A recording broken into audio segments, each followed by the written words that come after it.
Akkam jirta nagaa kiidha? Kan kira ijoolleen kun lamaan. Dursa garuutu gaa'ela noomii yookiin immoo ijoollee kana si godhate qansiraa hojjedheen jiraadhaan ture. Kana itti heerumestuu wajjin qansiraa hojjennu deemeennaan achumaan ergasii immoo itti wajjin jiraannu qansiraa hojjenneetu bullu. Naannoo ji'a lamaan tokko itti naa dawwalu waan dhufatuma jiru achumaan immoo silkiin isaas hin hojjetu silkii biraadhaati yaalee jennaanis hojjechuu hin dandeenye. Suma immoo da'umsi koo kuni gaafa mana keemii ogeessa dhaqee ilaalamu opereeshiniidha naan jechuutti ka'anii isaa booddee hamma dhumaatti ga'e jireenyi koo sammuun koo hamma qullaa ta'utti ga'e dhimma qansiraa sanaanis miidhameera. Opereeshinii isa jalqabaatiin gaafa torbee koo gaafa hin galu isa lammaffaa nadhii ta'e dhugaadha saaxiin hamma qophaa'utti irdaataa buusanii saaxiin hamma qopheessanitti ga'anii yaadamne bakka as ga'uu kootiif wiikoofis yoom nyaadhe malee furmaatan argadhu dhala kanas hoosisuu hin danda'u. Uffachuunis nyaachuun hin barbaachisu sababa isaa umurii kanatti kana hundumaa harka namaa laalee sababa namni gargaaruuf mataa isaayyuu xinnoo sammuun koosa kanaaf baay'een cannaqama maaliif ituu ta'eetu danda'ame ani nama gargaaru malee maaf carraan koo kana ta'e isa jedhamus baay'een abdii kutadha. Lubbuun xinnoo kana ulfaachuu taate kam yaa'u taate tarii kanas immoo sababa akkan godhu wallaaluudha malee eenyutti laadheetanii waaqayyo waa meeqa na gaafata laata bakkeettan misee gaafanii du'aafuuf saaxilu isa jedhamu malee. Ammatti kana keessa jiraatta? Maaliin godhale dhugaa waaqa jiraataa isa ammaa kana jechuudha. Qursii kan jedhamu bishaan kan jedhamu dhugaa waaqa jiraataa waan tokko waan hin qabmasne maatiin koollee akkatti hin jiru. Dhugaa wangeelaa akkatti waa tokkoyyuu baay'een cannaqa waan ture tun qabaadhee akkuma mana pengeessa akka garaa kaasuufaa godhatame ol deebisas ture. Isa ibsaan qabu dukkana keessa tuufee amtee waa tokko taateeyyuu. Magaalaa Naqamtee irraa kaanii dhufnee si dubbisuudhaaf haala ati keessa jirtu gaafa namoonni nutti himanii baay'ee nu gaddisiise. Waaqayyo waaqarraa si haa eebbisu. Baay'ee tokko agamsa kana fakkaatu aduu kana fakkaatu waara kana fakkaatu maaliif karichi koo karaa du'aa hin reeffa namaa uwwaalanii miti baasanii.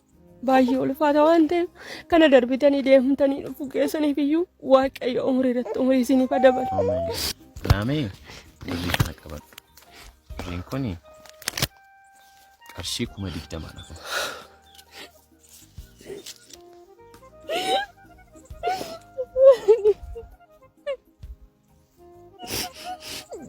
Aizosh. Akka itti gargaaramtuuf malee akka deemsuuf miti ishee. Abbaan koo waaqarraa si haa eebbisu. Ana nama 100 namee dhugaa waaqa jiraataati kana keessaa edamuu haabuledha.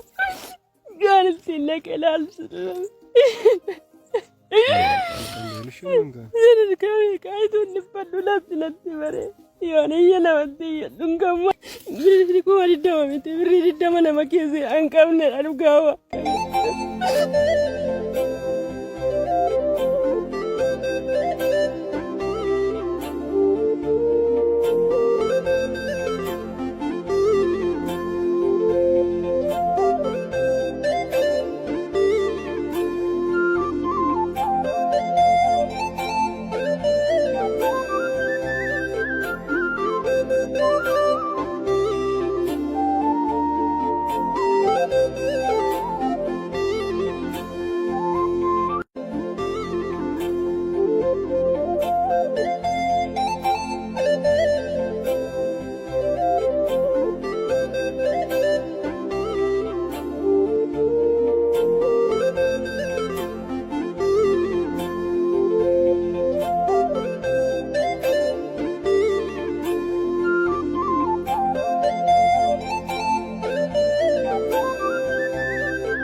Siniti toleera?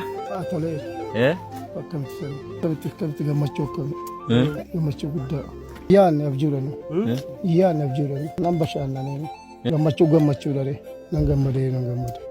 Kana kan isinii godhe wiilchariin kun wiilcharii gatii guddaadha. Namni gara laafessi tokko jira. Firaa'ol Itichaa nama jedhamutu biyya Ameerikaa irraa isinii erge. Isa akka eebbistan barbaanna. Gariin keessan haa eebbifamu. Itoophiyaan haa eebbifamu. Fayyaam nagaa sin haa kennu. Dhalli keessan haa guddatu. Qe'een keessan haa bal'atu. Ilmoon keessan sin haa guddatu. Kormeen mooradha haa barootu. Daaqoon kana qarqaarte Mataa itti sinama sagana fayyaam nagaa naa ta'i. Yoo ati dhufte fayyaam nagaa rabbichi si haa eegu. Amiin. Si haa eegu ammas si haa eegu. Amiin.